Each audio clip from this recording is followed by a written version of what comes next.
What it do, y'all? Happy New Year, 2023. We made it. Can y'all believe it? Another year, another setting, another challenge, another growth, ways that we can focus and just put ourselves forward on what we want to achieve. So I just want to say, first off, thank you to everyone that have stepped on this platform and talked your barbership. Without y'all, this platform wouldn't be where it's at now. It's amazing to have created something that people are gravitating to, want to share knowledge and give knowledge back in this field. From barbers, hairstylists, makeup artists. I have plans to really do something different this year where I'm collectively bringing a lot more other people from this field where we all mesh together. So that's one of my goals for this year. Not goal, I want to say accomplishments that I'm not setting goals anymore. I just want to push forward and achieve things that's possible. And sometimes when you do goals, sometimes you put goals out there, but you never actually work really hard to, make these goals come true because a lot of obstacles come in the way and it kind of shifts you off of that path and that road that you're on. So, but I have these things that I really want to do and I really want to put together. And I'm looking for these opportunities. And I have a special guest, and each one of you guys are always a special guest. I'm looking forward to this conversation this morning, and yeah, we're gonna really let him talk his barber shit. And yeah, I just want to get on here a little bit earlier before he jumps on to let you guys know how much I appreciate you guys, how much I'm looking forward to keep moving this forward. Yeah, it's been an amazing journey from the time that I have started this to where it's at now, and to see how it's really been catching on and really blossoming and growing. More about what I'm doing is creating more content, creating more products. You see it. I've been pushing this since COVID hit. It was kind of hard to really walk up to people with everything that was going on and passing out cards or really getting close to people. So, I created a product that let people know, what I was about. I was a barber. So, I created Barber Hats. Now, you see the shirts, it's a lot of things that I have, planned to do in this year and moving forward. So what we all here for and what is mostly important is to share information, give guidance. I know when I was walking out, especially through COVID, it was kind of hard to really connect with a lot of people. So I created this platform where I can really shift a lot of things and really have that one-on-one and hear how people are moving and moving forward, and what I can take from it and kind of help myself keep pushing myself forward. How to build clientele, how to financially have my money in order, how to market myself with or the stage that we at now with social media, how to keep doing this and showing others that are coming out of school and want to know how they can really make this business work for them. And this is what this is why I call it Talk Your Barbershop, because it's about knowledge, it's about information. It's not about negativity. It's not about crushing someone in this industry and making others feel like they're not worthy. We all worthy. We all can capitalize. We all can make wealth. We all can come together and build platforms and show guidance and show leadership. And that's what it's about. So I see my boy on Faded Ink. So let's jump into it.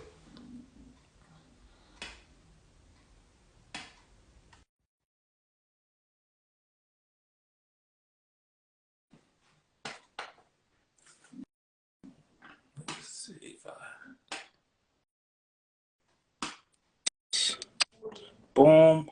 Yeah. All Get it set up right here. right, do your thing, man. Get set up, get comfortable. Make sure we're good.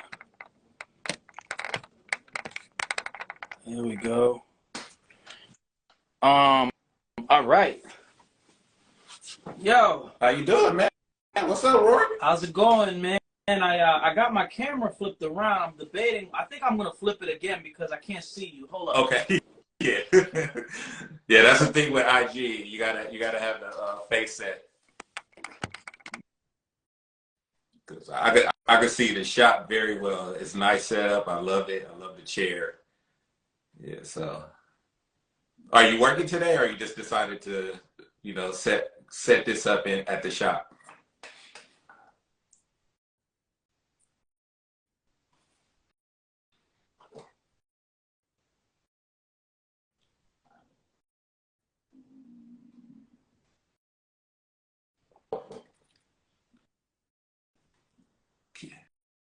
Can you hear me?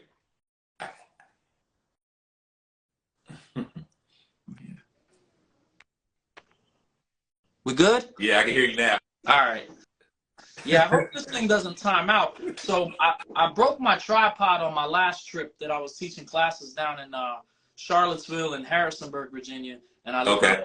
I left the top piece of my tripod. So now I got this thing all rigged up here with my ring light. Okay. So yeah, man, everything's good. I'm packing my bags when I leave here today. I'm flying out to Las Vegas. That's my first big event in 2023. So I'm looking forward to this year. I appreciate you actually having me on. I'm excited because the questions you sent were so good. I feel like, people nowadays have such a big advantage because of these questions, because they're getting insight into years and years and years and different perspectives. So yeah, the questions were good. And I think that anybody that's out there watching this or watches it at a later time off your page Yeah, will definitely find a lot of value.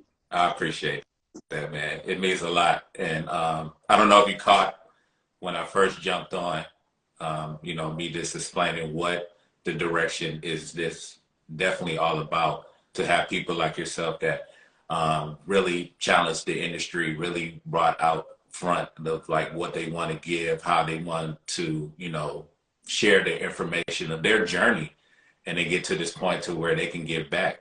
And I see that with your page and how you go to these platforms, these stages, and you share all the information of how to cut, how to market yourself, how to, really stand out front and not stand behind. Because you can be behind the chair, but you can still stand out front and do so much more. And that's what, made me want to like reach out to you and say, hey, I would love for you to come to this platform and share your story. Now, So I appreciate that. I mean, we put out a lot of content on Instagram, and sometimes it's always like photos or reels of haircuts. yeah, And lately I've been doing little clips from classes yeah, where we're giving out some tips and tricks and advice and tools and techniques. yeah.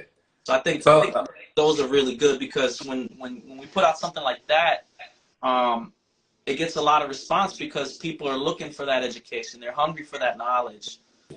So if we can give them little pieces here and there, and make them a little more dangerous, that's what it's about.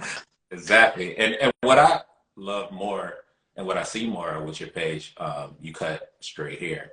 And I know I'm dipping and dabbing in that industry as well, where I want to learn how to really make sure how the hair layers correctly when you're doing shears and you're doing scissor cuts and stuff like that. So I've been checking out your videos, and I've definitely been learning how to really angle, and it needs like, I love your page. I love what you're doing, what you're sharing.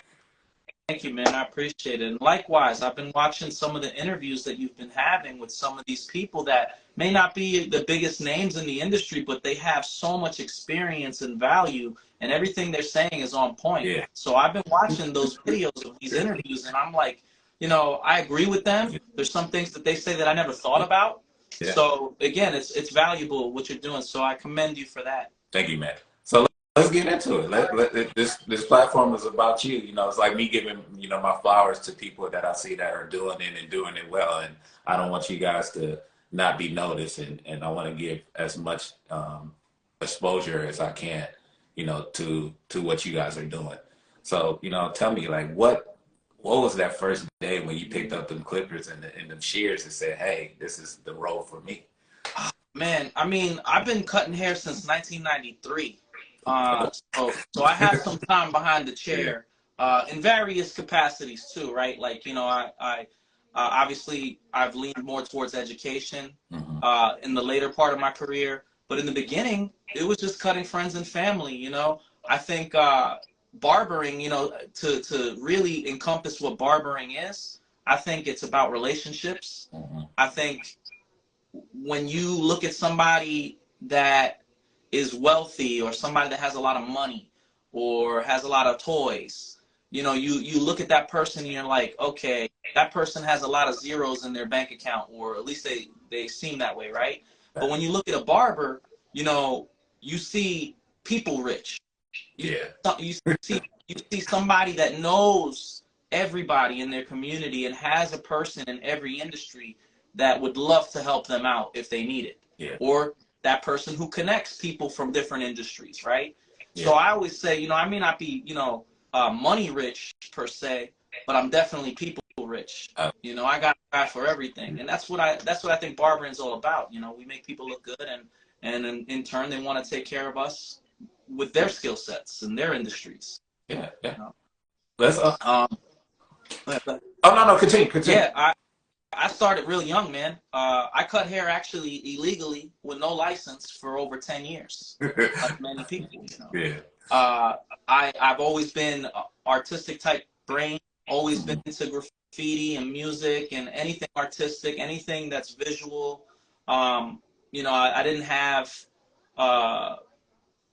like a barber college that I could go to get a license at that time. I looked up to barbers in my neighborhood. It started with my grandfather. My grandfather used to take me to the barber shop when I was a kid. And you're talking about, on a Saturday where there's a line of people sitting on the bench waiting their turn. And I was in that line of people sitting on that bench waiting my turn, and I was watching what the barbers were doing. And I was fascinated by that. My grandfather used to take me. So I would sit there and wait my turn because it was a walk-in style place, and I would see people looking really bad. And with that little time that they had with the barber, I would see them transform. I would see their confidence grow. I would see them look like a completely different person. And I was fascinated by that. My Aunt Carol, when she was, when she would, I was very close to all my cousins. I was the youngest in my household. My mom was living in the house with her 2 brothers and 2 sisters, my grandmother and my grandfather, and then there was me. So I was the youngest in the house, and my aunt actually bought a set of clippers for my cousin Anthony, and I stole them. He wasn't going to use it. I was the artist. And I cut him and his 2 brothers with those clippers, to say the least. I paid them off that way with many haircuts. But, I stole my first set of clippers at the age of 14. Cutting kids in my neighborhood, I only knew how to cut, people that were around me at that point. I didn't have any education. I didn't really know how to use shears. I was a clipper jockey. In my barbershops, when I was in high school, the barbershops that I would go to, one of my barbers, he was known, and he's known to this day in the industry. His name is Johnny. He goes by the handle Stay Caked, and he's Jay-Z's barber. He's Pharrell's barber. But he was my barber first. And I looked up to him because he was using shears. He was using the straight razor. He was doing things that I didn't see in that barbershop that I was getting haircuts with my grandfather. And then also the whole, you look up to people because of, what they're doing, or their status, or their car, or their jewelry, or whatever. I grew up looking up to people that had the girls and the money and the cars and all that stuff, just like many barbers do. And he was one of the people that was making money legally. He was making money with his craft, with his hands, and I always tell people, you could be broke and still put money in your pocket that same day if you have the skill. My dad called me yesterday, actually. I haven't, I couldn't believe that he called me. He called me out of the blue, and I was like, what does this guy want? He just called me up, and he was like, your brothers are wasting money. I have 4 brothers. 3 of them live with my dad, and he's like, your brothers are wasting money because they're going out and they're paying $35 or whatever it is to get haircuts. Why can't you teach them to cut each other's hair? That's what he was telling me yesterday. And you're talking, I've been doing this almost 30 years, and I'm getting a phone call yesterday from my dad talking about teach my brothers how to cut hair. And I said, listen, if they want, I can do that. I go, but that's something that looks easy, takes a lot of practice, you know. But yeah, like I said, you know, even today I'm learning things, you know, even you know, being in the level that I'm at now, where, you know, I've seen a lot of the industry and I've met a lot of great people, and I've, you know, worked with so many different types of people. I'm still learning something every day. I'm still learning things daily. You know, I'll teach a class somewhere, and then somebody in the audience will show me something. Right. You know? So I definitely believe in being a lifelong learner. Yeah. You know, there is no ceiling, there is no there. The moment you think you're there, you're dead. You Correct. know? And so doing platforms like this, where we're sharing information, I think is important, because it inspires me, it inspires other people, and that's how we keep building off each other. You know. Yeah. No, I mean, that was what I wanted, and what I wanted to have you share and give your audience, like the breakdown of how long it takes, where you have to start, where you have to go through the trenches to get where you at now. And from your story, you're sharing the heartache, the struggle, but then the glory of where you are now. And with that, you shared that I still want to keep going, and I still want to keep building information. And as long as I'm sharing information and I can get information back, this industry will keep going and keep moving forward no matter what. You know, it's funny because I feel like you shared it already, but I always want to go back to the question. Go back to the questions. Yeah, maybe now, like, you know, even with what you're doing now, where you go into these facilities and you're walking on stage, and you see these crowds of new faces and new people in this industry now, where we can step on stage and share so much of our journey and share much of ourselves personally. Like, what is that like? And is it always like before you walk on that stage, you have that if moment, like, ooh, did I prepare myself today? Am I ready to go out here? And how can I make this stick to someone that's looking at me for guidance and information that I hope that once I walk off that stage, I did my part? Yeah. One of the questions you asked me is like, what was something that I felt I should have learned earlier on, or that, you know, what was one of those, you know, things that I saw happening with barbering, right? Yeah. There's a lot of ego in the barber world, right? Because it's vanity. We're making people look good, so people, you know, start feeling themselves. There's competition. They work in a shop alongside other people, and you know, it's just friendly competition at times. Sometimes it gets a little out of hand.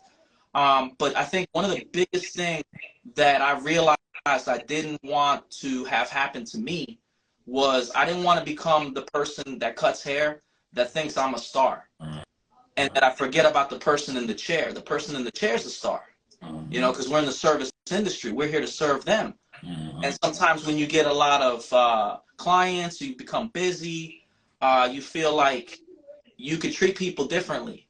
You could maybe, you know, not answer the phone, not pick up the phone, not text somebody back. Maybe when somebody comes in, you don't have time for them, or all that kind of, you know, now you're thinking like, they need me, I'm the star. And I think ego is not your amigo. I think you have to be able to check that. It's okay to be confident. It's okay to know your worth. It's okay to have, you know, value in what you do. But never forget that we're in the service industry, and that we speak from behind the chair, not above it. Right? That's what I like to say. I like that. Yeah, I think that's a problem. You know, look at hip hop, right? Where it gets competitive. Everybody thinks they're the best MC. Everybody thinks that they have the best albums, the best music, right? But really, it's about your audience. It's about the people listening to your music and coming and buying those concert tickets or streaming those, you know, songs or whatever have you. And again, they're on a platform like we are, but they, you know, again, rise to these levels of superstardom. And that happens in our industry. We look up to some of these barbers in our industry, but why are those barbers in a position that they're in? I don't think it's because of one dimension, meaning they're good at cutting hair. I think it's many different levels and skill sets that you have to work on in order to be able to have public speaking skills or discipline or business acumen where you can actually move like that. I don't think everybody understands that. I think that when somebody gets busy behind the chair, they think that naturally the next thing they need to do is become an educator. And I think that's easier said than done. I think if somebody really truly wants to be an educator, they need to practice delivering information. They need to practice what's valuable and how can I give that to somebody in a pill-sized form where they can digest that, right? In a quick, easy manner, right? But then also, do I have the discipline to do all these things with the calendar, be on time, all these different things that come, you know, maybe go unnoticed, right? Because they'll see me in a video clip on Instagram teaching at a class somewhere, but then they don't realize, yeah, I took 13 and a half hours to get to that place, right? And very little sleep and windshield time and airport and hotel and all these things that are not glamorous. And that's the hard work that people don't see. And I think they just see the end result and they think, oh, I could do that. Especially when they have somebody in front of them that makes it look easy. Facts. Yeah. Right? And it's not easy. It takes practice. I think one of the questions that I wanted to make sure I answered was, you said, if I could go back in time, right, and talk to my younger self, what would I say, or what would I do differently? Not that I regret it, but what could I have done better, right? Yeah. And I think that's a great question because people are just starting out and they could do these things right now. Yeah, you right. know? And so one of the things that I think I would do personally, I would invest my money into my craft, my tools, everything that I need to operate, okay, first and foremost. Then when I start making money, I will save that money. And my father-in-law, he calls it paying yourself first. And I love that. You got to pay yourself first. Yeah, you got bills, you got rent, you got all these things, but you got to pay yourself first. What does that mean? That means that you got to take some of that money. You got this amount of money. You take this amount and you tuck it and you pay yourself first, meaning you save that money. Maybe you invest that money. Maybe you put that money away in a 401k. Maybe you put that money into an IRA. Maybe you put that money into a savings account. But that's not money that you're counting on. That's money that you're putting away consistently. Over time, you'll be able to set yourself up for things like retirement and things that barbers typically don't have because they're always looking week to week. Check. They're not looking 30 years later. What am I going to retire on, right? How can I set up college for my kids and things like that? You know, I think that was one of the biggest things that I wanted to go back and do is be more disciplined about how I invest in myself and my craft so that I can get better quicker versus taking longer and having to do things with tools that maybe are not the best, or maybe doing techniques that are not the best for a longer period of time. Maybe I invest and took classes and invest in tools and things like that in my own craft from the very beginning. Not, oh, I'm going to get there, I'll do that later. Next year when I start making more money, I'll do that. No, you do that from the very beginning. And then also, like I said, budgeting and investing, saving your money for the future. I think a lot of us fail to realize that because one thing we can never get back is time. Hey, you hitting it right on the button today. Let me ask you this: is your establishment where you at now, is that just a suite, or do you have other chairs in there as well? So my journey, I worked in barbershops where there was like 5 chairs, walk-in style, bunch of people there, you know, in and out. Some people not even getting haircuts, you know, they're just you know, whatever, selling stuff or just hanging out. And to me, I'm a person that I can be distracted very easily. Okay. So for me, I needed to be able to separate myself from all that and focus just on my guests, right? And so I did those type operations for a while. I worked in different shops, multiple shops, and I learned from other guys, and there was pros and cons about being in a shop environment. Yeah. Okay, I'll say. Then, you know, I was in the military right out of high school. So in the military, we have all different types of people. Yeah. And that's where I got experience on all different types of hair. And I started to understand how to work with all different types of hair. You know, and I still wasn't really good with shears at that point. I was more clippers, but I was cutting straight hair, curly hair, you know, every type of person you could think of. And one of the barbers on board the ship that I was stationed on heard about me. And I wasn't a barber in the military. I dealt with intelligence. I had a top secret clearance. You know, I was doing more IT work. Yeah. But I hated how they cut hair. Because in the military, the haircuts are terrible. It's like no hair, then hair. Right? It's like one side's higher than the other. There's no blend. It's not about style, right? It's about maintenance, right? Yeah. And so I found myself, you know, from where I'm from New Jersey originally. And so where I grew up, you know, when you look at New Jersey, you look at it as like North Jersey or South Jersey, right? North Jersey's New York, South Jersey is Philly, right? Yeah. So where I'm from in North Jersey is like barbershops everywhere. Everybody looks fresh. You know, you got a lot of successful people from New York living in New Jersey now and vice versa. So to me, I looked at all these barbers and I learned very quickly what quality hair looked like. And then in the military, I didn't see that. And so I started cutting the guys on my ship because I took pride in how I looked and how they looked. Okay. Right? Yeah. And so the ship's barber heard about me and gave me the keys to the barbershop. And then I started cutting all the officers, even the captain of my ship. Okay. When I got out of the military, I used my GI Bill to pay for hair school. Okay. So you're fast forwarding almost like 11 years of cutting hair raw. Somebody walked into the barbershop that looked like they might be a state board inspector. I would sit down and I'll act like I was waiting for a haircut. Yeah. And then they leave, I go back to work, right? But one day they came in and they fined 3 of the barbers $250 fine, first offense. Second offense, if you got caught twice, it was a $1,000 fine and up to 30 days in jail. Yeah, you can go to jail in New Jersey practicing with no license. So I used my GI Bill to pay for hair school. Hair school was cosmetology. It was Paul Mitchell. And so it opened my eyes to a whole other world. Now I'm learning shear techniques. Now I'm learning customer service. Now I'm learning product knowledge. Now I'm learning how big and beautiful our industry is because all I knew was my little barber shop in my neighborhood, right? And those dudes that I looked up to, right? Now I'm exposed to this whole other world, which, you know, I was already artistic, but now I'm getting foundation. Now I'm getting technical skills, business skills, all of these things, right?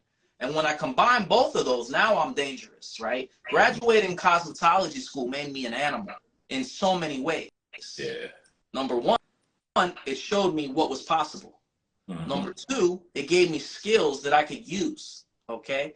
Number 3, it gave me a network where I could see bigger than my neighborhood. I had those relationships all across the country, now internationally, right? Yeah. And so naturally I progressed, I evolved, right? And not always on my journey, when people think of a timeline or a journey of a career, they think it's linear, right? They think it's like, you start here, you got here, then you ended up here. No, it's like a heartbeat, man. It's like ups and downs, peaks and valleys, right? Yeah. And so there's times where you have to evolve. There's times where you have to pivot, you know? So for me, I was like, let me get up out of New Jersey. Let me do something with my life. I was barbering for a while, and, you know, again, some of the things that are pitfalls or some of the relationships that I had weren't the best. Yeah. So I decided to move, right? And I moved to Virginia, where I live now. Yeah. And I was going to work for the government, man. They were offering me a lot of money to do some IT work. Maybe it wouldn't have been something I was passionate about, but I was going to be paid well, right? Yeah. Yeah. And I had just got down to the DC area. One of my homeboys was down here doing it. He had, you know, set up this job with top secret clearance. And so while I was waiting for all that to kick in, I was shopping in the mall and I saw the Paul Mitchell sign. And I said, oh, me go buy some shampoo. Yeah. And I walked in, and it was a school. Now, it was a lot nicer than the school that I went to. The year was 2006, okay? I'm from New Jersey. People can tell right away when I talk, you know, right away I'm different. And they were like, well, giving me a tour, showing me around the whole building. At the end of the tour, they were like, what do you think about our school? They wanted to sign me up as a student. And I said, well, I was like, I graduated from Paul Mitchell. They're like, they're like, well, what do you do? I was like, I'm a barber. They're like, we don't have anybody that can teach that. Can you come in and maybe do a demo for us, right? Yeah. Because you got to remember, in cosmetology school, barbering and men's grooming, you know, clipper work, it's not the focus. In fact, they're very scared of it. They don't really have, you know, a lot of experienced instructors for that. That's a minority category. Like, that's something very small percentage of your time in beauty school, if you go to a cosmetology school, will be focused on anything barber related. Now it's a little different. Yeah, I'm in Cosmo right now. So so you know, they're incorporating it more right now, but they needed somebody that could do that. None of the instructors felt qualified or experienced or confident in doing that. I came in on a Monday morning. I pulled up one of the students on stage. I cut his hair, and they went crazy. And they offered me a job. And I only had 1,200 hours. In Virginia, you need 1,500 hours. So I took the job. I did another 300 hours. So I would clock in, work, clock out, clock back in as a student for 300 more hours. Then I got my Virginia license. I took the test, got the license. Then I took the instructor's exam, got the license, or instructor exam, right? Instructor license.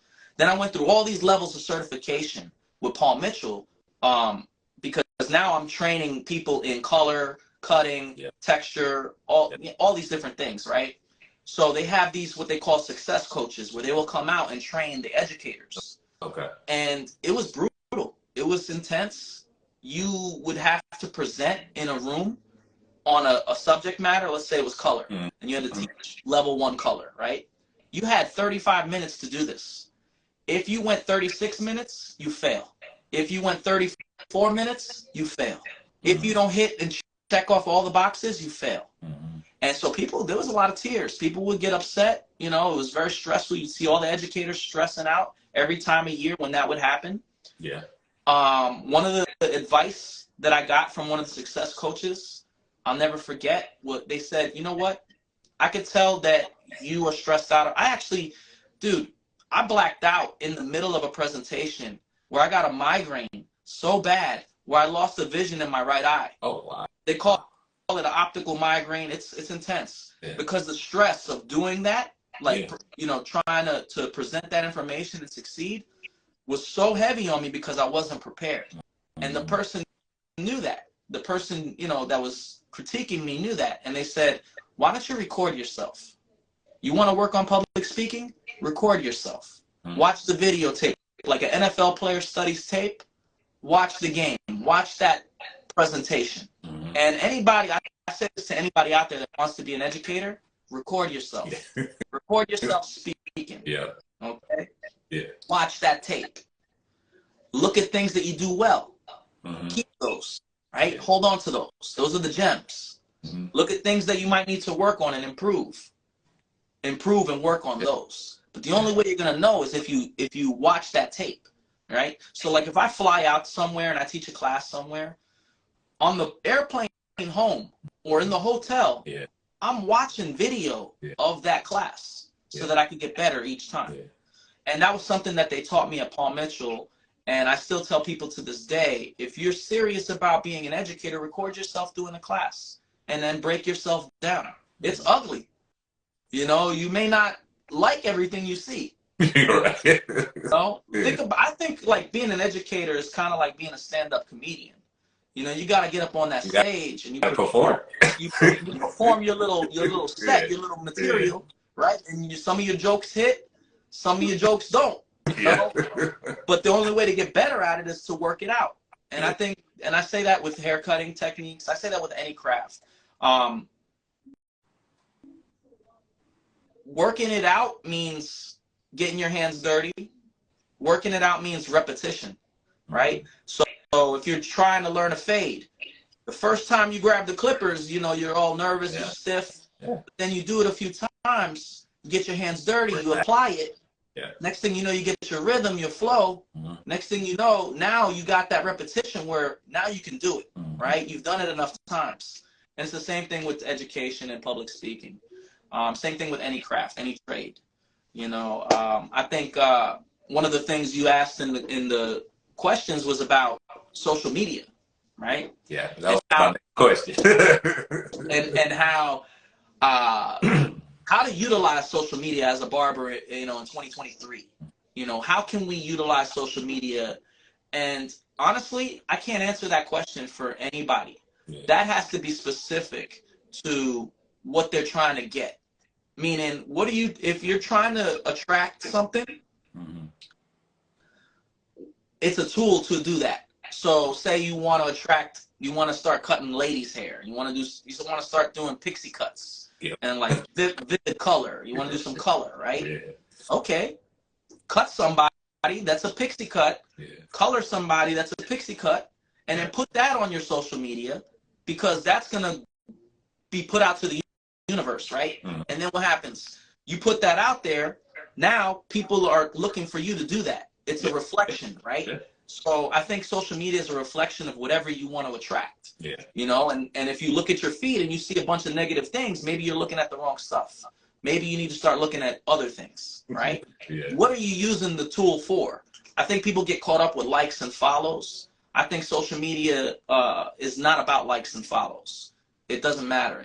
What it's about is showcasing your art and putting out your work, and also gaining inspiration from each other and connecting with each other. Those are the two main reasons why I use Instagram as a tool. And that's what it is. It's a tool. And I think for the barber who wants to gain clientele, take pictures of your customers. Put them out on your page. The greatest tip anybody can ever give you is their friends and family. If you take a picture of that person and they show their friends and family, guess who wants to get in your chair? Their friends and family. Yeah. Right? So I think that's something that people forget about when they're looking at social media, Instagram. You know, what are you trying to attract? What are you trying to put out there? And what are you looking at, right? Because it's a reflection of whatever you're trying to, you know, go for. Right. Let me see. Yeah. No, I love how you looked at my questions and then you really took it in and you brought it to this platform without even, because I love how like you went at it each way. Oh yeah. And explained. Yeah, I love how you delivered, how you shared and you was on point with everything. And I love how you shared your like you said, if people want to jump into this area as far as like being instructors and I love how you start from like how you went into it, how you had to really grow, how you had to study the platform, study your movement, study the way you deliver. Like everything is about growth. It's not just some people have it, they can you know snap at it real fast, but at the end of the day you still want to do things where, okay, if I have this, where am I lacking? And how can I grow that if I have this that's already showing people that, okay, they're listening, they love what I'm doing, but you know, I still feel in myself as somewhere I can improve, and I feel like I do that with myself, even with this platform. Like before I get on and I speak with my guests like that, I'm analyzing like, okay, how can I deliver this question where I'm not over like rumbling and getting tongue tied, where I can give it to them directly, and then when it's done, they can come back and snap with their answer. So I love how you shared that. If you like, you know, I don't know what question that stuck out the most to you that you want to jump on, but family, health. Okay. How do you deal with that? How do you deal with like health as far as like everything that you're doing? How do you have that medium where you say, okay, I need to relax, I need to give a break for myself? Yeah. But I believe you have a young daughter. Are you married or? So I'm a father of 3. I got 3 children. Yeah. I'm married. Yeah. Let's see, we're going on what, 2023. We're going on 8 years married now. Yeah. My oldest is in high school. She's a freshman. Kira, she's in freshman year. My son Joseph's right behind her. He's in 8th grade, and then my youngest is in kindergarten. Luna, she's in kindergarten. So yeah, how do you manage, right? Like, how do you balance, being busy, being successful, going after your goals versus, but also managing time to do those other things that we have on our plate, right? I think, one of the major keys for me personally that helps me in life every single day, the biggest thing for me, top of the list, calendar. My calendar. I share a calendar with my wife. So I can see what she has on the calendar. She can see what I have on the calendar. And that's how I live my life. Everything has to be scheduled. Even this interview, I had to have that on the calendar, scheduled to go. And then once it's there, it's set, we do it, I think that's the key. When there's a breakdown in communication, when there's a breakdown in consideration for people's time, whether it be your spouse, whether it be your children, whether it be your own time, I think that's where you run into issues. And I think if you map it out on a calendar, you'll be able to have that work-life balance. I think that's the most powerful tool that I own is my phone calendar, because I have everything in there. All my client, I'm behind the chair 5 days a week, and then I'll leave and travel for 2-3 days and teach. So my calendar is very, very tight, and everything, I block off times for my family. I put that in the calendar. It's not just my appointments. I put whatever I'm doing, whether it be personal or business, it goes in the calendar. Nice. And I think that's the best way for people to stay active, stay happy, stay balanced. There are going to be times where you have to sacrifice time away from your family, time away from your loved ones. There's times where you have to sacrifice time away from your business, right?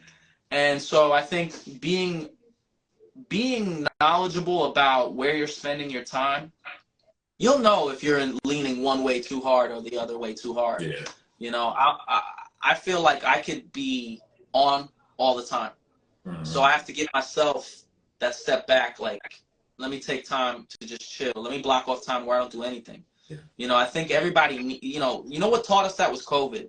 COVID taught me that before. Because I was on a hamster wheel, man. 2019 was the busiest year of my life. And when it got shut down, it gave me a chance to step back and think about things. It gave me a chance to step back and have a perspective of not being on the grind, and have that perspective of evaluating what my life is like, business and personal, and how can I plan accordingly, right? 2020, I got off that hamster wheel for a little bit. We were shut down for 90 days. And in those 90 days, I probably did about, 20,000 jigsaw piece puzzles. I was playing NBA 2K. I was doing things that I never do, right? I was hanging with my kids and, just kind of, taking a step back so that I can step forward, right? I think sometimes you got to put your hustle on pause just so you can step aside and get another perspective and see all the things you might not notice if you're always on the grind, right? That's something that I think, you have two types of pictures. You got the macro, the big picture, the goal, your life. Then you got the micro, the little picture, your day-to-day, right?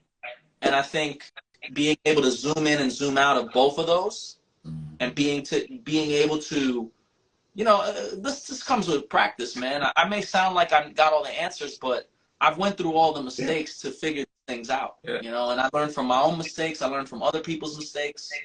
And I think that's the best way to move forward, is to be honest with yourself in what you're trying to do, whatever it is. And then, if you take it on the chin, dust yourself off, get back up, But that's life. I think we wouldn't value anything if we had everything, right? You gotta know what it's like not to have something in order to know how to hustle to get something. If you have everything given to you, you don't value anything, right? So I think that's why we work as hard as we do, because we have goals.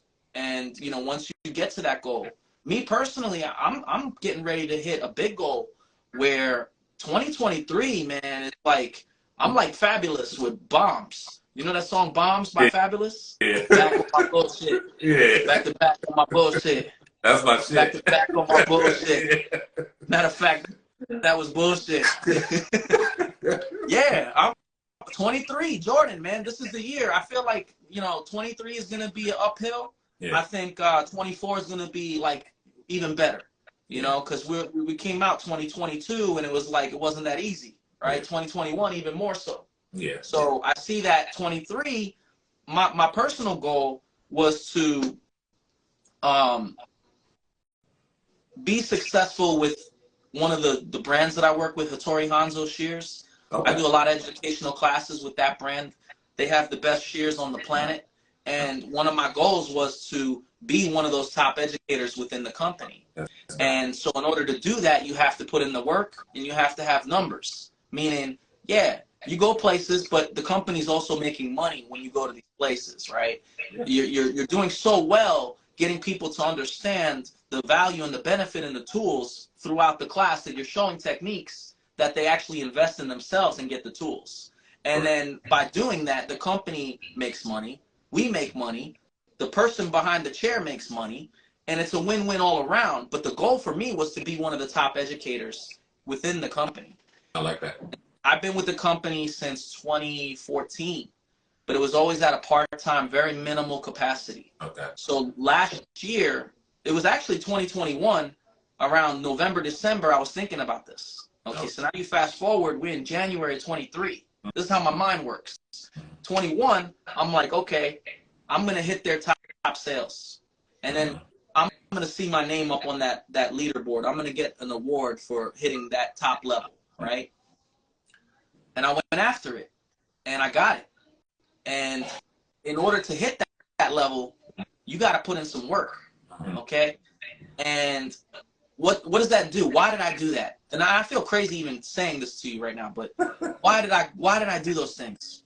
Well, in 23, which we're at now, yeah, I'm going to be working with the top people, which makes my life easier, right? So now I'm going to make more money and work less. And that was the goal. Yeah. Meaning not work less like I'm lazy, Yeah. but not waste time. Yeah. Right? Yeah. When I say work less, I'm meaning not waste time. Yeah. Right? Yeah. And so you're making the time work for you. Right. I'm more efficient. Yeah. And so tomorrow morning I'm gonna fly out to Vegas to meet up with everybody, all the sales reps, all the educators. We have this big conference. They're gonna show my name up on that board. Yeah. Okay. Yeah. And then I'm gonna look around the room and I'm gonna see all the sales reps that doubted me. Yeah. Now all of a sudden they're gonna try to come see me. Yeah. They doubted me last year, right? Because you gotta be real. They want to bring in stylists that can work in salons. They don't see value as much in barbering, right? Yeah. Yeah. And so that was like a big to them, Yeah. because I want to make sure that they know that we're representing an industry that makes money, that brings value, regardless of its salon or barbershop. I do both. Exactly. Right? Yeah. And I think that's something that people get. They pick their tribal. They get teams. Like, I'm on the education team. I don't really mess with sales. Yeah. I'm on the sales team. It's all, or I'm on the barber team. I don't mess with the salon. Yeah. Or I'm on the clipper team. I don't mess with the shears. Yeah. How about you forget about the teams and you become that Navy SEAL? I love that. I love how you broke that down, because it's really like that. It really is. And that's why I wanted to bring you on here and have you share and talk, because what you're saying right now is, why separate yourself when you could put all this stuff together and you could capitalize more, like this real life. Yeah. Listen, I like being uncomfortable. Yeah. Yeah. People are on a team because they're comfortable on that team. Yeah. And they're comfortable doing what they do. Mm-hmm. And I challenge everybody to step outside of that. Yeah. And make yourself uncomfortable. And try things that maybe the barber next to you is not doing. Correct. Right? Maybe switch your clientele up a little bit. You know, maybe switch your pool game up a little bit. Yeah. Maybe get out from behind the chair a little bit and go out and take classes and study. You're But more right. importantly, like your last guest was saying, don't just take the class. Apply what you learned in the class. You're right. Right? Get out there and get your hands dirty. Right? I love that. I thought that was amazing that he touched on that. He was like, everybody's going out to these barber shows and they're taking classes, but they're not doing nothing with the information. They're going back to being comfortable and doing what they do. Right? But yeah, I think that's something, you know, that to lead to your question about how do you earn income without being behind the chair all the time? Yeah. Right? And I think that how do you do that? Well, you have to make yourself uncomfortable. You have to step into a different mindset. Maybe you're more focused on product. Maybe you're more focused on you know, using different tools. Maybe you're more focused on content creation. There's ways that you can make revenue without always cutting the same people every day, day in, day out. And for me personally, as someone who I've asked myself, who am I, many times in my career? You know, who am I? Am I a barber or am I an educator? Yeah. I have to lean more towards educator because I feel like not everybody can break it down. And I think there's not enough of it. But there's a ton of barbers out there. And if I have both skill sets, I got to focus on that smaller group, meaning I find myself giving more value doing things like this than just making money cutting somebody's hair. I find more value in being able to help other people, the future generations, because I'm getting old. You know, I'm going on 30 years now behind the chair, which is nuts, right? You know, it's a blessing, and I'll probably do another 30 more, you know. But I'm not going to be behind the chair full time. Like you said, how do you balance family and business? And if I wanted to, I could be cutting hair from, you know, sun up to sundown every single day. But is that something that's going to make me happy? Am I going to get burnt out? Is that something that, you know, is going to make my family happy? Like, how do I allocate my time? And I'm honestly going to be shrinking my schedule from being behind the chair. You know, right now I'm about 5 days. I want to get down to probably about 3, maybe even 2 to 3. Yeah. So what does that mean? I got to fire some clients, right? I got to get rid of some people. Who am I going to get rid of? Well, the people that give me a hard time, the people that reschedule and show up late and don't tip and all these things. Those are the first on the chopping block. The OGs that support me and love me and show me love, they're staying. They're the VIPs. So I'm going to start with them. And then if I have room for more, I'll put more. But that's going to be my core focus behind the chair is those people, right? So, yeah, the more I dive into different things when it comes to education and our industry, the less time I'm actually going to have being behind the chair. But I'll never leave being behind the chair. Because I did that. I taught at Paul Mitchell for 10 years where I didn't have a clientele and I was just in education at a school as an instructor. I lost my skills. I lost my speed. I lost my accuracy. I lost my hunger. I lost my passion. So what did I do? I got behind the chair 1 day a week, then 2 days a week, then 3 days a week. And I built my book back up to now, you know, I was 5 days a week, right? And you asked me, I dodged the question kind of. You asked me about what kind of shop do I work in now? Full circle. So now my wife and I, we have our own private studio. She has her salon side. I have my barber side. I got a thick Anderson patio door in between us for soundproof. When she's blow drying hair on her side and it sounds like a plane's landing, I can close over that thick patio glass door and you hear nothing in here. Soundproof. Look. I'm sorry. I love that you brought that up. So how do you and your wife come to the medium knowing that she's in the same industry as you? I know you said the calendar. That's how we met. We met. She was an instructor at Paul Mitchell. We were both teaching together. That's how we met. But what do you mean? What's the question? Like she might have a busy schedule. You might have a busy schedule. You might have to go and take care of the kids maybe a certain week where she has like. Yeah. I never. That's good. We I love how share you that. brought that. Yeah. So remember I said I share a calendar with my Yeah. wife. Yeah. So, while my kids are in school, Yeah. we're working, right? Yeah. But sometimes we're working later than others. So days that she's working later, I go pick up the kids, or, I go pick up my daughter from school, or I'm the one doing, bath and dinner and stuff, depending on the day. Yeah. We share that responsibility. It's not just her doing it or me doing it. It's based on each day. Yeah. And so the calendar, like I said, man, having that calendar and having things organized is huge, because now we're a well-oiled machine. Yeah. Do we have our hiccups? Yeah, that's life. Yeah. But that calendar is huge. She works across from me, so not only do we live together, but we work together, right? Yeah. And so the only time we really have separation is when I leave and I travel to do classes, or she leaves and travels to do like weddings. Yeah. She does like bridal hair, updos. That's dope. Yeah. Yeah. She used to work for a guy, and he was like a terrible salon owner. He had her running the whole salon, but wasn't paying her anything to do that. He was just giving her service money, commission. Yeah. And so I told her to leave that place and come work with me. And me and her opened a place together. And it was very small. We started out there small. We were there for 3 years.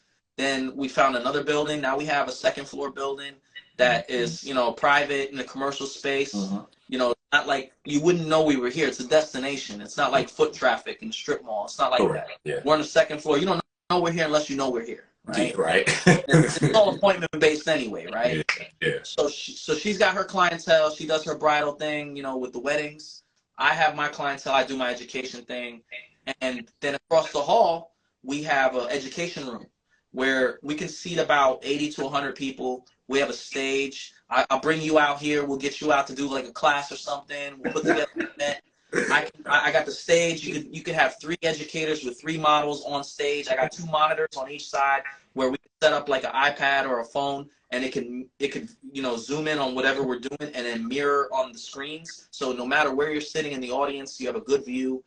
We do hands-on education with actual live models or doll heads where we have space to do that. So we move everything out, and we have floor outlets where we can plug in tools. That education room is a great place for not only hosting classes and where we're doing look and learn style demos, but also hands-on. And I think that's something that we always wanted because we both came from that education world. Correct. So we built this place out in 2017, Faded Dream Studios. That was like, okay, now we have our own place where we don't really need anything from anybody. We can do everything in-house. I love. We want to do video content, podcast stuff. We have capability to do that. I have my office as well, and we got 2 bathrooms, and then we have a room where we have like the laundry, like a dryer, washer, dryer. But everything is us. It's just us. We have one girl that she rents from us. She has her own clientele. We have another girl that rents part-time when we're not here. But other than that, we don't have a large team. It's just me and her.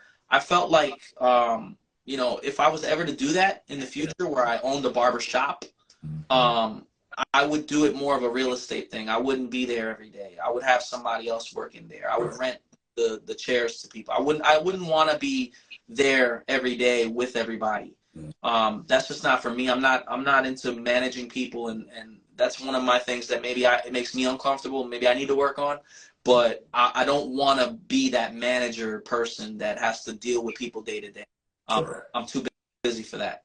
So if I ever did do something like that, it would be more of a real estate thing for me. It would be more of like ownership. No, I mean, understandable. I mean, but what you shared, just what you already have right there. I mean, that's amazing. Like to have so many different rooms to, collectively, like with your wife and bring so much more content and build what you guys are building. I mean, shoot, Faded Dreams is magical now. The name came from, I'm Faded Ink, right? Yeah. She's there to dream. Yeah. And so together we're Faded Dream. Yeah. It's pretty cool, man. I'm very blessed. I think that people have have opportunities around them they don't always see, right? Sometimes they overlook things. I'm very grateful for everything that I have and everything that I do, and I look at that every day, and I wake up every day and I think about those things because I know what it's like before. You know, I know what that's like. You know, I don't want to dive too deep into that, but I think that's something that, you know, being grateful for what you have and being able to share that with other people keeps you grounded, keeps you focused. Once you start losing sight of that and you start getting all Hollywood, man, things start breaking down. That machine starts to break down. You know, I think we talked about almost every topic on your on your question list. One thing the last thing that you asked me, I think, was about what, being positive, right? Law of attraction. Law of attraction. And that's what you was pretty much sharing right there, then and there. But yeah, elaborate a little bit more. Yeah. I think words are very powerful. Okay. You know, if you say negative things all the time, you're going to be surrounding yourself with negativity. You're surrounding yourself with negative situations. Right. If you say negative things to yourself in your mind, you're going to have negative outcomes. You verbalize those out loud. You say something negative about yourself out loud. That's magic, man. That's powerful. That's going to come back to you. Yeah. You know, so even my daughter, like when she gets upset and she's like, nobody likes me and stuff like that, I'm like, whoa, don't say that. Yeah. Don't even think that. In fact, don't ever have those words come out of your mouth because you're giving that power. You're giving that's magic that you're putting out there that's bad, right? You to only say good things, you know, and obviously that takes work, takes discipline. But I feel like if you show me your friends, I'll show you who you are. You know? You're right. You are who you hang with, right? Yeah. And you only know what you know until you know something else. And I think that by being open-minded and being able to evolve and grow and connect with people, you start to see those things. And you start to, I'm like a running back. I like to try to get away from people, man, that are negative, right? I'm trying to find that hole and get up out of there, man. Because I'm looking downfield. I'm not trying to get sacked or get, you know, taken down for a loss. Correct. You know, and so, you know, sometimes it's family. Sometimes it's friends. Yeah. Sometimes it's managers. Sometimes whoever it is, you start to identify who that person is or who that negative energy is. It doesn't have to be spiritual and religious about Jesus and God and Allah and all that. It's energy, positive and negative, right? And I feel like you surround yourself, you carry yourself with positive energy, you're gonna attract other people like-minded. You know, you're gonna attract those same types of personalities. Same thing with music. You listen to drugged out music, you listen to violent music, you're gonna attract that lifestyle. You know, one time, I'll give you a quick story. One time when I first moved down here from Jersey, I was kind of ignorant, man. I'm gonna be honest, and I went through all these stages of my life of breaking through ignorance, unlearning things that I was taught. You know, I unlearned a lot of stuff, but I was at a nightclub in DC, and one of my friends got into it with another guy in the club, okay? And it turned ugly. There's a lot of shouting. His girlfriend started getting involved. She said something to the other dude, and the dude put his hands on her, and he slammed her on the ground in front of me. I was the closest person to that. I'm standing right there. So as soon as he did that, I approached him, and as soon as I approached him, he put his hands up like this, right? So he had just threw the girl on the ground. He sees me. I come towards him. He puts his hands up like this, right? As soon as he raises his hands past his shoulders like that, I punched him right in his face. And we start fighting, right? Police come. They mace me. They beat us up. It was crazy. I had to go to work the next day. Now, in my mind, I was in the right because I was defending somebody that was weaker, you know, a female that was being abused by this male in the club, right? Right outside by the door. We're in New York Avenue in DC, right in the hood, man, in front of the club, right? Cops come, all this stuff. I'm bleeding. I lost my jewelry. I'm like bleeding. My hands are all messed up. I go into work the next day. I was working at Paul Mitchell. I'm wearing sunglasses because my eyes cut, half my eyes filled with blood. Both my hands are all messed up, swole up. The owner looks at me, sees the sunglasses. He's like, "What are you doing?" I said, and I'm like, "This is young Rory. This is young, like, this is 2007, let's say." Okay. And he goes, "What are you doing?" And I pulled the glasses off, and he looked at me. He's like, "You can't be here like that." And I'm like, "What do you mean?" He's like, "You got to go home. What the hell happened? You can't be working like that. People can't see you like that, right?" Yeah. And I explained to him what happened. And he goes, "You know what your mistake was?" I said, "What?" He goes, "You even being there. Why were you there? Nothing good happens after 10 p.m. Not at all. This is what he told me. Word for word. This is what he told me. And I had never thought of it like that. I never thought of the fact that I put myself in that situation by being there in the first place. I didn't even think about that, right? So I took that to heart. Now, this guy who told me this is a multimillionaire, okay? So I'm always looking at what he's saying is, all right, he's onto something. Like, why is he so successful? Yeah. So he told me, he's like, "Rory," he's like, "Nothing good happens after 10 p.m. Your first mistake was you even being there in the first place. You knew you had to come to work the next day. Why were you even out like that?" Right? And ever since then, man, I've never put myself in those situations.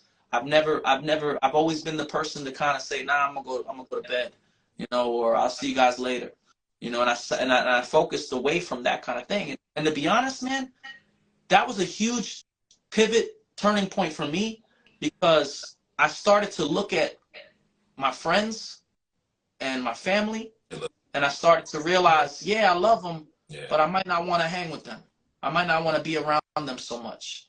I might not want to spend so much time with them. In fact, I need to put some distance between me and them.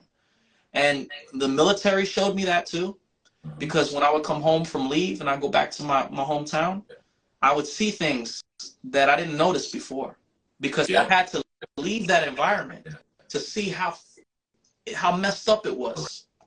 And then when I come back to that environment, now I'm noticing things I never noticed before. So removing yourself from that for a little while is eye-opening, because while you're in it day to day, you don't even understand or see what's happening. You don't even realize that that's going on all the time. And the people that are closest to you may not be the best people for you. And I learned that. And that was something that now it's like, if you're positive, I love you. I'm here. If you're negative, I'm running away. I deal with gossip. If somebody's talking trash about somebody to me, I gotta go. I can't hear that. Like, get out of here, And I tried, and then I could be easily influenced too. I could be that person. Now I'm the person that's being negative, right? So yeah, being conscious of positive and negative influences, environments, I think that's huge for everybody, no matter what you do for a career in life, Yeah, Rory, this was awesome. I really appreciate you taking your time out. You could have been anywhere else in the world today, but you decided to come on here and talk your barbership, and I appreciate that. Is there anything that you want to leave, information, your platform, what you got going on? Like, I mean, come check me out. Obviously here on Instagram. In my profile, there's a website that I've created. It's a library of content of hair education. I saw that. FadedDreamStudios.com. Best place for online barber education. I have over 100 training videos in that website that we've worked on. Constantly trying to figure out ways to update it and create new content. So 2023, definitely going to be a lot of that.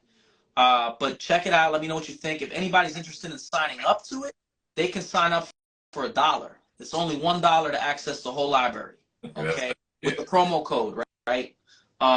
It's $10 a month if you want to subscribe. It's $100 for the year, and I feel like that's super affordable because I just want to get it out there. I put up, and if you don't want to sign up, that's cool too. I have a ton of free content on my IGTV, on my just regular posts in the reels. But then I do live education too with Hanzo a lot and other companies like Holy Black based out of New York, awesome product line. I rep them. Faded Culture out of San Antonio, Texas. I represent them. Hanzo Nation, you know, Hattori Hanzo Shears, best shear game in the world. I represent them. So for me, you know, catch me at any of those events. I'm a human being. I'm a real person. If you message me, I get back to you. Yep. Right? Yeah. There's no ego over here. You know, there's no ego at all. And I'll always be that way. I think each year I'm getting better. You know, I get more gray. Yeah, I'm up there with you. But yeah, man, as a husband, as a father, as a barber, man, I appreciate everything. And like I said, I love what you're doing. You know, 2023, like I said, we're already in the mix of it. Yeah. You know, and I'll be in Vegas tomorrow. Yeah. For the conference, and then I got Baltimore, I got Seattle, I got a bunch of stuff going on. Birmingham, Alabama, San Antonio again. You know, so yeah, and that's just until March. So yeah, let me know if you need anything, man. I'm here for you. If I can support you, I'm more than happy to help grow you and your brand and what you're doing. And I appreciate you even taking the time to reach out to me. I'm glad we were able to make it happen. Yeah, definitely, man. This was awesome. Like I said, I couldn't ask for anything more. You came, you delivered, and I wish you nothing but extra success. That everything that you got going on, every challenge that you put in front of you, and all the walls that you're gonna kick down this year and moving forward. So I wish you and your wife nothing but more success. And I thank you again. And yeah, if I have some questions about the shear game, I definitely will be hitting you up. Yeah, man. Thank you. You know, I studied those questions. I know, man. You can tell. I love it. I studied those questions. I was like, I didn't have to do nothing. All right, man. Have a blessed one and enjoy the rest of your Sunday, man. Likewise, man. Thank you. Man. Peace.